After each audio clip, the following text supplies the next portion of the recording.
Hello दोस्तों, मैं रेखा आपके अपने चैनल कॉमर्स फर्स्ट ग्रेड में आपका हार्दिक स्वागत अभिनंदन करती हूँ। दोस्तों, आज का अपना टॉपिक रहेगा प्रिंसिपल ऑफ मैनेजमेंट। ये टॉपिक बिजनेस स्टडी में सबसे इम्पोर्टेंट टॉपिक है। इसके बिना बिजनेस स्टडी अधूरी सी है। तो इस टॉपिक से कम 3-4 क्वेश्चन तो आराम से हर एग्ज़ाम में पूछ लिए जाते हैं। तो फर्स्ट ग्रेड में पिछली बार इसमें से शायद 2 या 3 क्वेश्चन पूछे गए थे। तो चलिए आज का अपना टॉपिक शुरू करते हैं।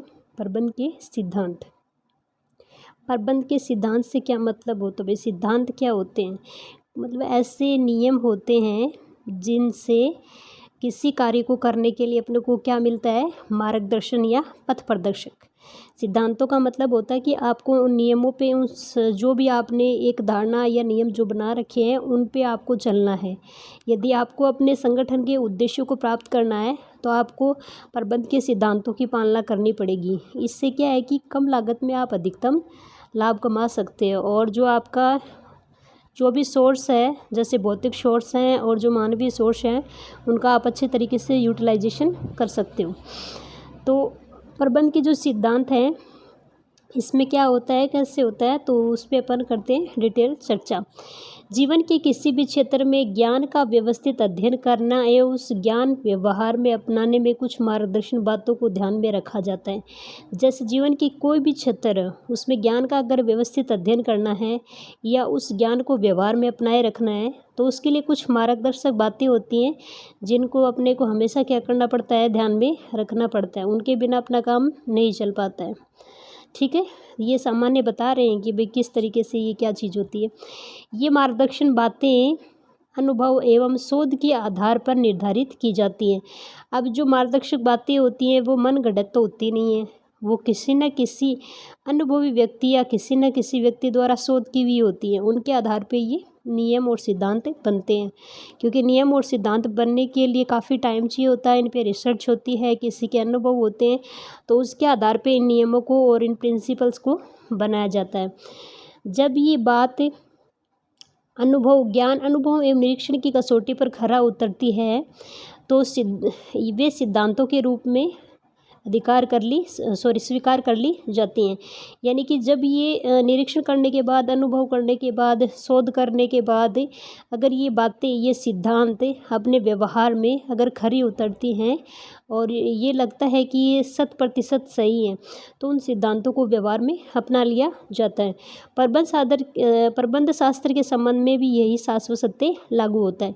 इसके भी कुछ सिद्धांत होते हैं, प्रबंध के भी क्या होते हैं, कुछ सिद्धांत। तो प्रस्तुत अध्याय में अपन प्रबंध के सिद्धांतों के बारे में विवेचन करेंगे। इसमें सिद्धांतों में वैसे ज़्यादा इंपॉर्टेंट सिद्धांत जो अगर बात करें तो फ्यूल के आते हैं। फ्यूल का क्वेश्चन पक्का आता है। पिछली बार जो फ्यूल से रिलेटेड क्वेश्चन आया था वो उनके बुक से पूछा था, या उनके सिद्धांत पूछ लिए जाते कि उनके कितने सिद्धांत हैं। तो ये तो सामान्य चल रहा है, तो सामान्य अर्थ में अपन इनको देख रहे हैं। सामान्य सरल शब्दों में क्या कहा है कि किसी कार्य, आप कोई भी कार्य कर रहे हो या ज्ञान के संबंध में सिद्धांत भी आधारभूत मार्गदर्शन बातें हैं। भैया आप कोई भी कार्य कर रहे हो, कोई ज्ञान प्राप्त कर रहे हो, तो उसके संबंध में भी आधारभूत मार्गदर्शक बातें हैं जो अनुभव, शोध, विश्लेषण, प्रशिक्षण के आधार पर निर्धारित की जाती हैं। मतलब इनको अनुभव, शोध, विश्लेषण एवं प्रशिक्षण के आधार पर किया जाता है, निर्धारित किया जाता है। ठीक है, यानी कि कोई भी सिद्धांत है वो ये नहीं कि अपनी मनमर्जी से बना दिया। मतलब किसी न किसी का अनुभव उस पर छिपा हुआ होता है, इस पर बहुत सारे शोध होते हैं, फिर उनका विश्लेषण होता है, उनके टेस्ट वगैरह होते हैं, यानी उनके प्रशिक्षण होते हैं, उसके बाद वो जीवन में क्या अपनाए जाते हैं। तो देखिए टेरी साहब ने क्या कहा है प्रबंध के सिद्धांतों के बारे में। सिद्धांत को एक आधारभूत कथन या सत्य के रूप में परिभाषित किया जा सकता है। यानी सिद्धांत के लिए क्या कहा है कि ये क्या होते हैं, आधारभूत कथन है सत्य के रूप में। मतलब इनको आप आधारभूत कथन मान सकते हो या सत्य मान सकते हो, उसके रूप में इनको क्या कर सकते हो, स्वीकार। जो किसी कार्य या विचार का क्या करते हैं, मार्गदर्शन।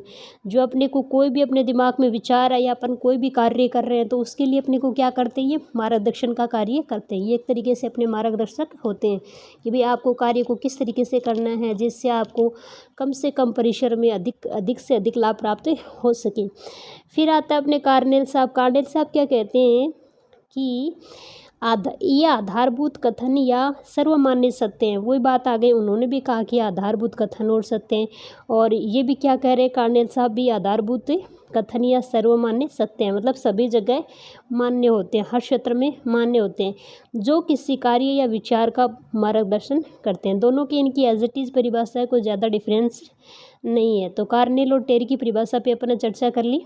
फिर आते हैं नेक्स्ट अपने ब्रेंच साहब ने क्या कहा है कि आधारभूत सत्य हैं। ये तो कन्फर्म हो गया है कि भाई सिद्धांत क्या आधारभूत सत्य हैं, ठीक है। क्या है ये आधारभूत सत्य बोल सकते हो, कथन बोल सकते हो। दूसरा स्टेटमेंट क्या क्लियर हुआ कि अपना क्या करते हैं मार्गदर्शन, ठीक है। तो कहता है कि आधारभूत सत्य हैं और तर्क का क्या है ये आधार, कोई भी अगर आप तर्क करते हो तो उसका आधार है, और ये क्या प्राथमिक तत्व हैं तथा सामान्य विधि हैं। ब्रेन साहब ने थोड़ा सा अलग बताया, ये तो ठीक है, उन्होंने बोला कि आधारभूत सत्य हैं, लेकिन उसके आधार पे फिर इन्होंने क्या चीज़ ऐड की है कि ये तर्क का आधार होते हैं। अगर आप कोई तर्क दे रहे हो तो उस तर्क का भी ये क्या होती हैं आधार होती हैं। किसी न किसी सिद्धांत पर आप तर्क दे सकते हो, और ये क्या होते हैं प्राथमिक तत्व होते हैं, और ये क्या होती है सामान्य विधि होती है, ठीक है। ये कुछ राइटर्स की परिभाषा अपन ने पढ़ी है, टेरी साहब की, कार्नेल की, ब्रेंच की। तो टेरी और कार्नेल साहब की तो सेम सी है परिभाषा, को ज़्यादा डिफरेंस नहीं है, ठीक है। और जो अपने ब्रेंच साहब है, इन्होंने एक प्राथमिक तत्व जोड़ा है, सामान्य विधि जोड़ी है, और तर्क का आधार बताया सिद्धांतों को, ठीक है। तो ये इनकी तीनों की क्या होगी परिभाषा। अब देखिए बात करते हैं सारांश रूप में क्या होता है सिद्धांत। तो सिद्धांत अपन ने ये चीज़ तो पहले से देख ली, ये क्या होते हैं एक आधारभूत कथन या सर्वमान्य सत्य होते हैं, मतलब सभी जगह ये माने जाते हैं, ये सार्वमान्य सत्य हैं, और आधारभूत क्या होते हैं कथन होते हैं, जो किसी कार्य या विचार या तर्क का आधार होते हैं। कोई कार्य आप कर रहे हो, कोई विचार अगर आपके दिमाग में आप तर्क दे रहे हो तो उसका क्या होते हैं आधार। सिद्धांत ऐसी मार्गदर्शन बातें हैं, मतलब अपने को क्या करती हैं ये मार्गदर्शन देती हैं। तो मार्गदर्शन बातें हैं जिन्हें कई बार सामान्य नियम या कानून के रूप में भी स्वीकार कर लिया जाता है, जिन्हें अपन कई बार क्या सामान्य नियम या कानून के रूप में इनको स्वीकार कर लेते हैं, हमारे आचरण एवं व्यवहार का पहरेदार बन जाते हैं। और ये जो सिद्धांत होते हैं वो क्या बन जाते हैं, अपना जो आचरण होता है या अपना व्यवहार होता है ना। देखो आपने कभी सुना होगा कहते हुए कि कोई व्यक्ति होता है उसके लिए कहते हैं कि वो अपने सिद्धांतों पे अड़िग रहता है, मतलब अपने सिद्धांतों पे ही कार्य करता है, मतलब वो उसकी आचरण या उसके व्यवहार में आ गए। तो व्यवहार में आ गए तो उसको अपन उसका क्या बोल देंगे, उनका पहरेदार। किंतु सिद्धांत का पालन न करने पर अब ये नहीं कि भाई सिद्धांत का अगर आपने पालन नहीं किया तो आपको दंडित दिया जाएगा। अगर आप सिद्धांत का पालन करते हो तो इससे आपको फ़ायदा है, क्योंकि आप कार्य को अच्छे तरीके से कम समय में अधिकतम लागत पे न्यूनतम लागत पर अधिकतम लाभ आप कमा पाओगे। तो सिद्धांत क्या है कि इनके लिए आपको दंडित नहीं किया जा सकता। तो सिद्धांतों का पालन अगर आप नहीं कर रहे हो तो आपको दंड नहीं दिया जा सकता। और एक विशेष बात ये भी कि सिद्धांत अनुभव और शोध और विश्लेषण प्रशिक्षण के आधार पर निर्धारित होते हैं। ऐसे ही नहीं कि बस हाँ ठीक है हमने ये सिद्धांत बनाया है कि भाई जो श्रमिक है उनको समूह में कार्य करना चाहिए, वैसे बना दिया, ऐसे थोड़ी होता है। मतलब उनके पीछे भी अनुभव होते हैं, बहुत सालों का एक्सपीरियंस होता है, किसी न किसी व्यक्ति का एक्सपीरियंस होता है, फिर उस एक्सपीरियंस से रिलेटेड शोध होते हैं, उनका विश्लेषण होता है, फिर उनके टेस्ट वगैरह होते हैं, उसके आधार पर फिर उसको अपनाया जाता है, ठीक है। एक बार निर्धारित सिद्धांत जब तक समय, अनुभव, शोध एवं विश्लेषण की कसौटी पर खरे नहीं उतरते हैं तब तक उन्हें भावी कार्यों, विचारों, तर्कों के लिए मार्गदर्शक तत्व या लैंपपोस्ट के रूप में स्वीकार किया जा सकता है। ये बोल रहे हैं कि एक बार निर्धारित जो सिद्धांत हैं, आपने एक सिद्धांत निर्धारित कर लिया, जब तक समय और अनुभव और शोध और विश्लेषण इनकी कसौटी पर अगर ये खरे नहीं उतरते हैं तब तक उन्हें भावी कार्यों के लिए, विचारों के लिए, तर्कों के लिए और मार्गदर्शक तत्व या लैंपपोस्ट के रूप में आप उनको स्वीकार कर सकते हो कि भाई ये कार्य में सहयोग करेंगे, ये विचार हैं, तर्क का आधार है, मार्गदर्शन कर रहे हैं, मार्गदर्शन तत्व या लैंपपोस्ट के रूप में स्वीकार किया जा सकता है। तो लैंपपोस्ट के रूप में किसे स्वीकार किया जा सकता है, प्रबंध के सिद्धांतों को। किंतु जब इनमें कोई अव्यावहारिकता उत्पन्न होती है तब उनमें परिवर्तन या संशोधन कर दिया जाता है। मान लो कि कोई सिद्धांत बनाया और वो अभी अपना तो लिया लेकिन उससे कोई ज़्यादा फायदा नहीं हो रहा, वो अव्यवहारिक सा हो गया है। तो अगर उससे अव्यवहारिकता उत्पन्न होती है तो उसमें आप परिवर्तन या संशोधन कर सकते हो। ये नहीं कि सिद्धांत बना दिया तो अब आप उसमें बिल्कुल परिवर्तन नहीं कर सकते। मतलब ये नहीं कि इतने कठोर होते हैं, ये लचीले होते हैं। अगर आपको लगता है कि ये मेरी संस्था में सेट नहीं बैठ रहा है और मेरे को इससे क्या है कि नुकसान हो रहा है, ज़्यादा फायदा नहीं हो रहा, तो आप उसमें परिवर्तन या उसमें संशोधन कर सकते हो, कोई दिक्कत नहीं है। ठीक है, तो चलिए अब बात करते हैं इनकी प्रकृति की। तो अगर आपने ढंग से परिभाषा को या इसके सामान्य अर्थ को समझ लिया तो आपको विशेषताओं में इसकी प्रकृति में कोई प्रॉब्लम नहीं होगी। देखिए, कोई भी अगर आप कॉन्सेप्ट पढ़ रहे हो, अगर आपका बेस क्लियर है उस कॉन्सेप्ट के प्रति या परिभाषा से, उसका अर्थ आपको क्लियर है, उसका सामान्य अर्थ आपके क्लियर है, तो फिर आप जो उनकी प्रकृति वगैरह होती है, विशेषताएं होती है, लाभ होते हैं, महत्व होते हैं, सिद्धांत होते हैं, भूमिकाएं होती हैं, उनको आराम से कर सकते हो, कोई दिक्कत नहीं। कॉन्सेप्ट क्लियर होना चाहिए, मेन होता है कॉन्सेप्ट। जब तक कॉन्सेप्ट क्लियर नहीं है तब तक आप आगे नहीं बढ़ सकते हो। इसीलिए तो कहते हैं कि बेस मतलब आधार मतलब जो चीज़ आप पढ़ रहे हो उसकी जो बेसिक चीज़ें होती है वो क्लियर होनी चाहिए, उसके बाद आप चीज़ को आराम से समझ सकते हो। तो चलिए चलते हैं आगे। प्रबंध के कुछ सिद्धांत विकसित किए गए हैं किंतु उन सिद्धांतों को अपनाने से पूर्व उनकी प्रगति को समझना बहुत आवश्यक है। जब सिद्धांतों की प्रगति को समझकर उन्हें अपनाया जाता है तो निश्चित ही अपेक्षित परिणाम प्राप्त होते हैं। जब आप उसकी प्रकृति को समझकर उसको अपनाते हो तो आपको अच्छे परिणाम प्राप्त होंगे।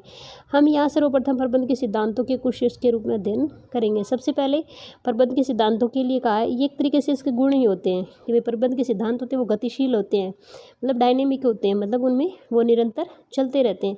तो प्रबंध एक गतिशील वातावरण में कार्य करता है। ठीक है, कैसे वातावरण में कार्य करता है? गतिशील वातावरण में। अतः है उसके सिद्धांत भी गतिशील होते हैं। ठीक है, तो प्रबंध खुद किस में, कौन से वातावरण में कार्य करता है? तो गतिशील में। तो उसके सिद्धांत भी किस में होंगे? गतिशील। वे समय एवं परिस्थितियों के साथ परिवर्तित होते रहते हैं, मतलब जैसे समय और परिस्थिति बदली वैसे वो सिद्धांत बदल जाएंगे और इनमें सुधार भी होता है। ऐसा प्रबंध के क्षेत्र में शोध एवं प्रशिक्षणों के कारण संभव होता है। ऐसा क्यों होता है कि भाई ये गतिशील होते हैं, बदलते रहते हैं, जब चाहे इनमें सुधार कर दिया, परिवर्तन कर दिया, क्योंकि कोई भी अगर सिद्धांत होता है तो उस पर लंबे टाइम तक शोध चलते रहते हैं। तो उस शोध के कारण अगर उसमें कुछ चेंज करने की अगर ज़रूरत पड़ी तो उसमें चेंज कर देते हैं। ठीक है, क्योंकि चेंज करने में कोई दिक्कत तो है नहीं, क्योंकि भाई कोई सिद्धांत होता है वो कभी कभी सेट नहीं बैठ पाता है तो उसमें थोड़ा सा परिवर्तन करना ज़रूरी हो जाता है।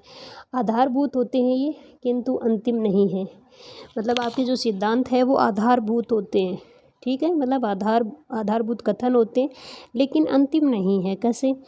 प्रबंध के सिद्धांत आधारभूत विवरण या सर्वमान्य सत्य तो हैं। ये कहता है कि प्रबंध के सिद्धांत है वो आधारभूत विवरण तो हैं और सर्वमान्य सत्य भी है, इनमें कोई डाउट नहीं है, किंतु बाह्य वाक्य अब्सल्यूट नहीं है। मतलब ये क्या नहीं है? पूर्ण नहीं है। मतलब आप इनको अब्सल्यूट नहीं बोल सकते हो, पूर्ण नहीं बोल सकते हो कि ये कंप्लीट है।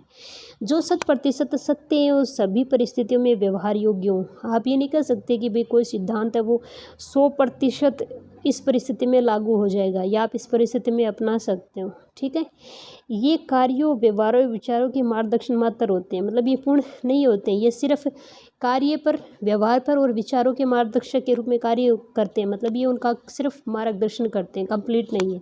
न कि इनके लिए नियम या कानून, न कि इनके लिए कानून या नियम बनाते हैं। प्रबंध एक सामाजिक विज्ञान है। प्रबंध कैसा विज्ञान है? सामाजिक विज्ञान, जिसके सिद्धांत अनुभव और शोध एवं प्रशिक्षण के आधार पर बनते हैं। यानी प्रबंध एक सामाजिक विज्ञान है और इसके जो सिद्धांत है वो अनुभव, शोध और प्रशिक्षण के आधार पर बनते हैं।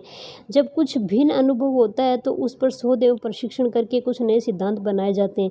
जब कुछ अलग होता है, कोई अलग भिन्न जो अनुभव होता है उस पर क्या होते हैं? शोध होते हैं। भाई किसी ने कहा कि मुझे इस कार्य से ये नॉलेज मिला और ये अगर ये संस्था अपनाती है तो इससे इसको ये फ़ायदा होगा, तो फिर उसका जो अनुभव होते हैं, जो कुछ भिन्न अनुभव होते हैं, उन पे शोध होता है, उनका प्रशिक्षण होता है और उसके बाद नए सिद्धांत बनते हैं। इस प्रकार प्रबंध के सिद्धांत अंतिम या ब्रह्म वाक्य नहीं है। ये नहीं कि बस ये कह दिया तो ये सत्य ही है, इसलिए कहा कि ये ब्रह्म वाक्य नहीं है, ये अंतिम नहीं है कि हाँ ये सिद्धांत बन गया तो पक्का ही लागू होगा, कोई ज़रूरी नहीं है। ठीक है, तो इसलिए कहा ये आधारभूत हैं किंतु अंतिम इनको नहीं कर सकते, आप ब्रह्म वाक्य नहीं कर सकते, आप इनको संपूर्ण नहीं कर सकते, इनको आप एब्सोल्यूट नहीं कर सकते। फिर आगे चलते हैं, लोचशील न कि जड़ या बेलोज। ये लोचशील होते हैं न कि जड़ या बेलोज, मतलब ये नहीं कि कठोर हैं, आप इनको बदल नहीं सकते हो, यानी फ्लेक्सिबल, नॉट रेगुलेट, ठीक है, यानी कि ये फ्लेक्सिबल होते हैं। जब ज़रूरत पड़ी परिस्थिति या कार्य या विचार के अनुसार या संस्था के अनुसार तो आप इनको बदल सकते हो, ठीक है। इसलिए इनका लॉसशील होना बहुत ज़रूरी है, क्योंकि बिना लॉसशीलता के सिद्धांत फिर काम नहीं देते हैं। तो देखिए, प्रबंध के सिद्धांत एक विशेषता ये है कि सिद्धांत लॉसशील होते हैं, ये जड़ या बेलोच नहीं होते हैं, इन्हें परिस्थिति के अनुसार समायोजित करके अपनाया जा सकता है, ठीक है। मतलब ये बेलोच होते हैं तो आप इन्हें परिस्थिति के अनुरूप समायोजित करके अपना सकते हो।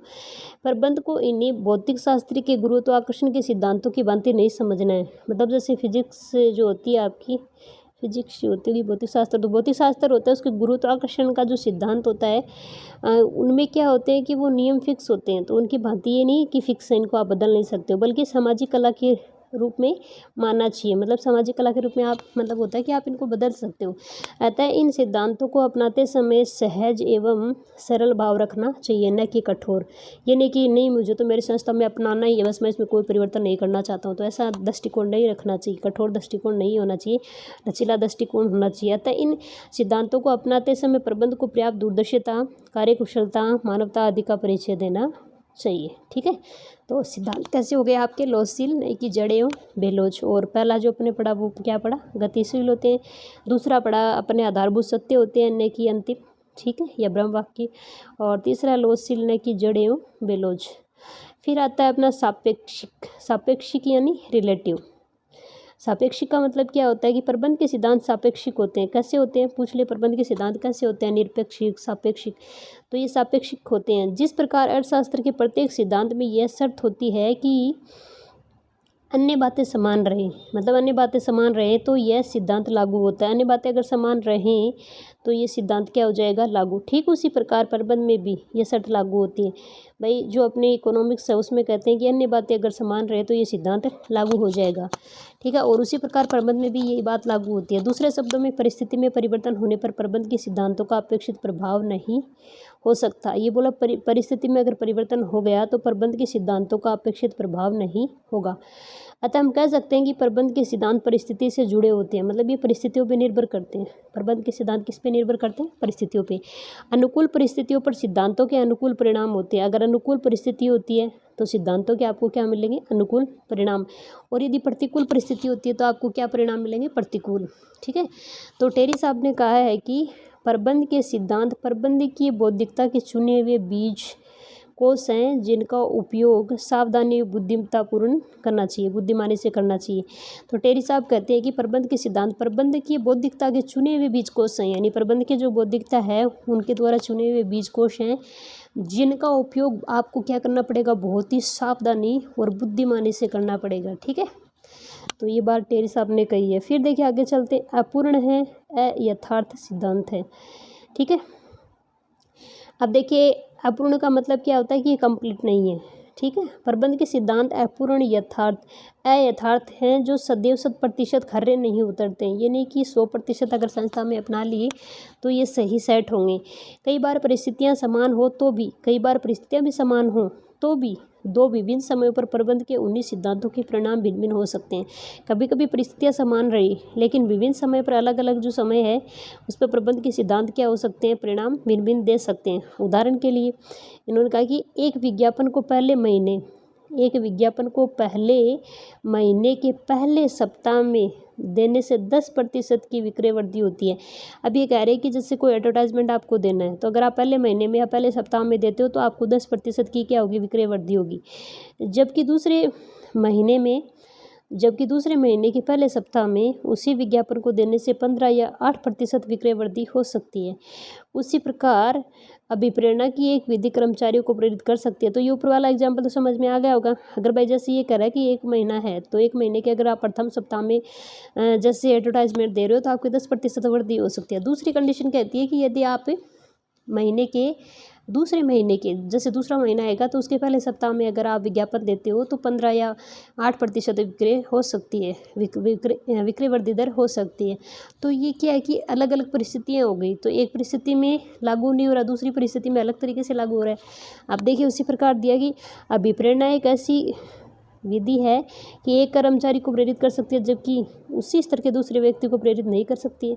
अब देखिए जैसे एक कर्मचारी है उसको तो मतलब मोटिवेट करती है वो, जैसे आपने जो भी सिद्धांत मेथड अपना रखा है, लेकिन दूसरा स्तर का कर्मचारी है उसको नहीं कर रही तो लागू नहीं हुआ ना। अतः ये स्पष्ट है कि प्रबंध के सिद्धांत अपूर्ण होते हैं। मतलब ये क्या पूर्ण नहीं होते। आपसे पूछे क्या प्रबंध के सिद्धांत पूर्ण होते हैं? नहीं। प्रबंध के सिद्धांत कैसे होते हैं? अपूर्ण होते हैं, जो सदैव 100% खर्रे नहीं उतरते हैं। जो क्या नहीं होते?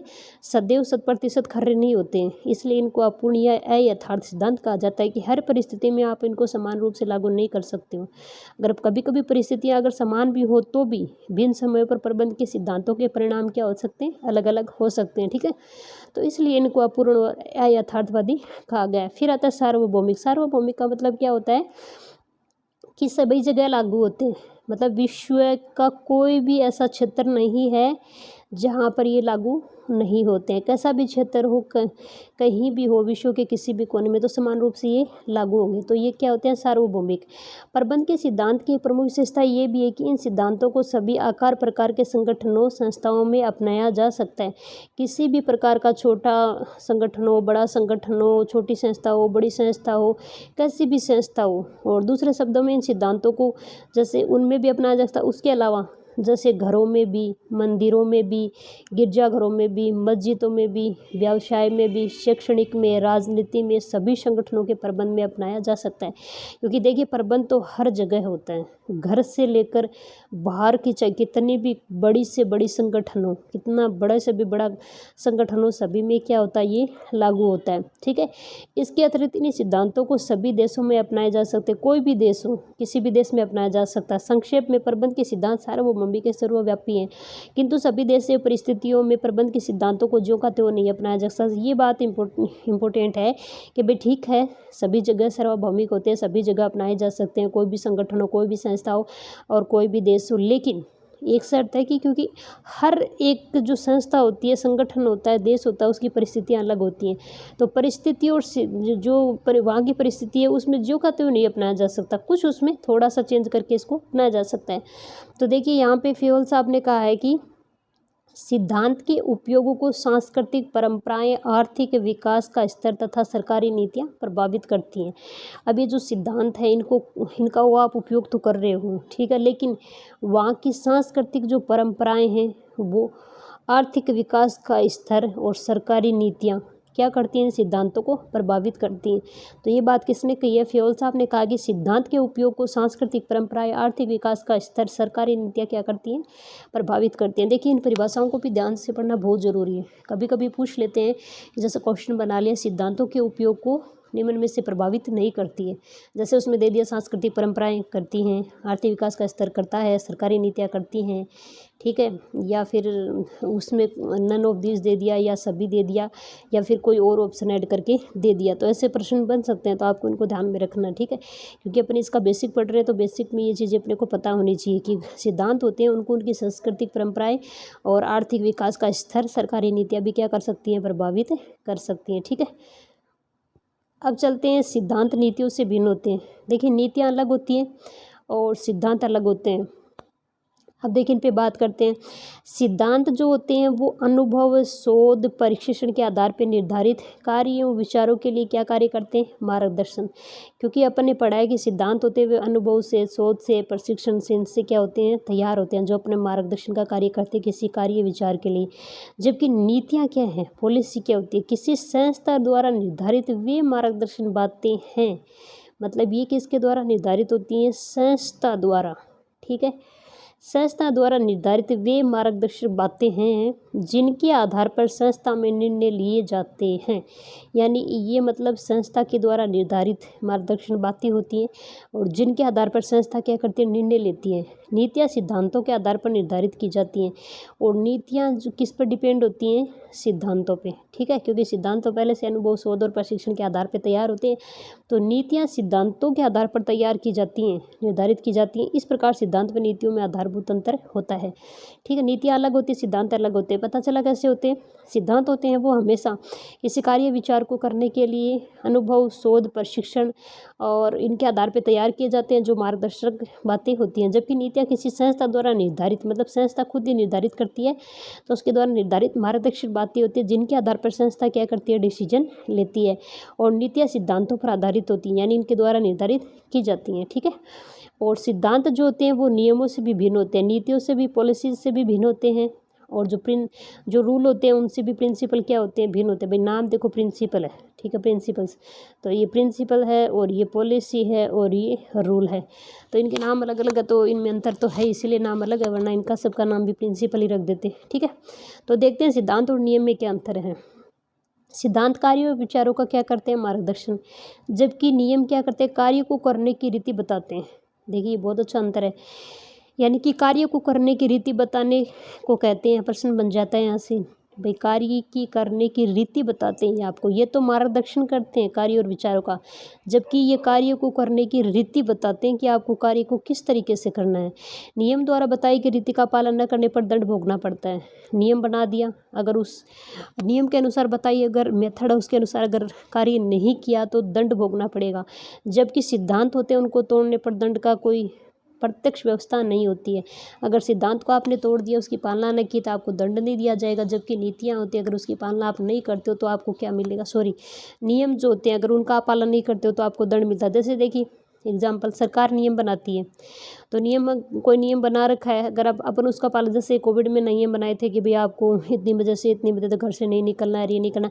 अगर कोई व्यक्ति अगर उसकी अवहेलना करता था, उसे क्या मिलता था, दंड मिलता था ना, तो दंड भोगना पड़ता है। नियम जैसे स्कूल में बने हुए होते हैं, स्कूल में अपन जाते हैं, ये कहते हैं कि 10 बजे का टाइम है, 10 बजे से अगर लेट आते हो तो आपको पनिशमेंट मिलेगा, मिलता भी था अपने को।